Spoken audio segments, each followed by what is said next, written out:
Et bonjour à tous, je vous souhaite la bienvenue sur cet achat manga de décembre et de janvier. Je tiens tout de suite à préciser, il y aura des achats manga que environ tous les 2 mois. Ça fait 2 fois que je règle cette vidéo, putain. Je vais commencer par les séries que j'ai continuées. Ensuite, on enchaînera avec les séries que j'ai commencées. On va faire le tome 2 de Reincarnated as a Sword. Reincarnated as a Sword, j'en ai déjà parlé dans ma première vidéo. Une grosse dinguerie, un isekai super sympa. Et pour finir avec les séries que j'ai continuées, je me suis procuré le tome 3 de la grosse masterclass qu'est Boys Abyss, bien évidemment. Que dis-je, voilà, j'ai fait une vidéo sur cette série déjà. Ce tome 3 ne déroge pas la règle, c'est aussi une grosse masterclass, franchement. Par exemple, regardez-moi ça, c'est juste magnifique. De tome en tome, je suis impressionné personnellement. Et hop, on enchaîne direct avec les nouvelles séries, avec une intégrale actuellement sortie.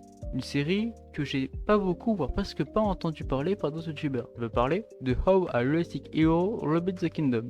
C'est une série seinen, du coup pas pour tout le monde, avec une part plutôt de politique assez développée, que moi en tout cas j'adore, avec également des dessins très qualitatifs je trouve pour cette série, avec aussi une très belle édition de Deco Tonkam, avec un petit verre sélectif doré sur chaque tome, qui franchement, ça fait très plaisir. C'est une série à environ une dizaine de tomes au Japon qui n'est pas encore finie, et en France on est encore qu'à 3 tomes. J'espère bien que Deco Tonkam va se bouger les fesses pour les sortir un peu plus rapidement, parce que franchement, dans les tomes qui arrivent, c'est une grosse dinguerie. Je vous ferai sûrement une vidéo présentation sur ce manga, parce que franchement il mérite d'être présenté. Et si vous voulez voir, il existe un anime à son sujet qui franchement est aussi très bon. Ok, là on attaque du lourd. Et je veux parler de la série Hero Zero. C'est lourd au sens propre du terme. Donc ici, vous ne voyez sûrement pas, mais du coup dans cette pile, j'ai les 2 tomes de l'arc 1, du coup qui me fait comme quoi j'ai l'intégrale de l'arc 1. J'ai les 5 tomes de l'arc 2, qui me fait l'intégrale de l'arc 2. Et j'ai que 4 tomes de l'arc 3. Le tome 1, 3, 5 et 9. Et j'ai donc de gros trous dans l'arc 3. Arc 3 qui finit en 11 tomes. L'arc 1 était plutôt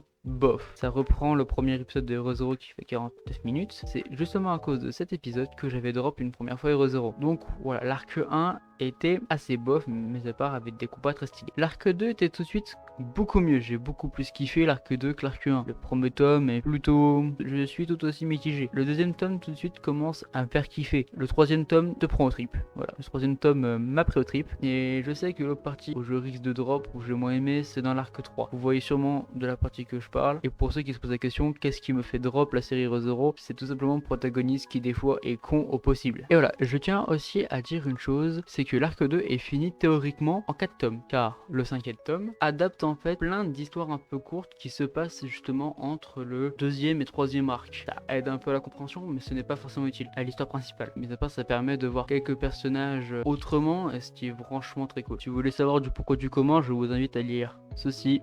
C'est la dessinatrice qui l'a mis, de pourquoi du comment est-ce qu'elle a fait ça. Voici les différents chapitres. Franchement, je vous invite à le lire. Si vous vous en foutez, vous pouvez passer, vous ne serez pas perdu dans l'histoire. Mais je n'ai pas fini avec Hero Zero, car j'ai quelque chose en plus. Je veux parler d'une petite figurine d'Emilia, qui est franchement très sympa. Ça m'aide à découvrir un peu plus la mangatech. Mais à part qu'Emilia n'est pas le personnage que je préfère dans la série, mais c'est l'un de mes personnages préférés. Et là, on va finir avec ce qui m'a coûté le plus cher dans cette histoire. Je veux parler de la série des Carnels l'apothicaire et son tome 10 collector avec le coffret des 3 premiers tomes. Une série qui est franchement incroyable. J'ai lu les 3 premiers volumes, franchement c'est super. L'anime que j'ai pas vu et qui est actuellement en cours sur Crunchyroll a l'air également magnifique. J'ai juste vu l'opening qui est magnifique. Mais à part que j'ai vu cette série se faire trash pour rien, c'est juste parce que le protagoniste, je veux dire la protagoniste, Emma Mao, est une femme. Dans le coffret des 3 premiers tomes, il y a ce magnifique poster qui est franchement très quali, moi j'adore, mis à part que je vais le laisser comme ça. Et dans ce tome 10 collector, qu'est-ce qu'on a? Alors déjà, pour ceux qui s'y connaissent, vous allez me dire, il manque quelque chose là. Et oui, car ce collector est pour moi assez atypique, car ce collector est fourni avec un joli petit cadre de la cover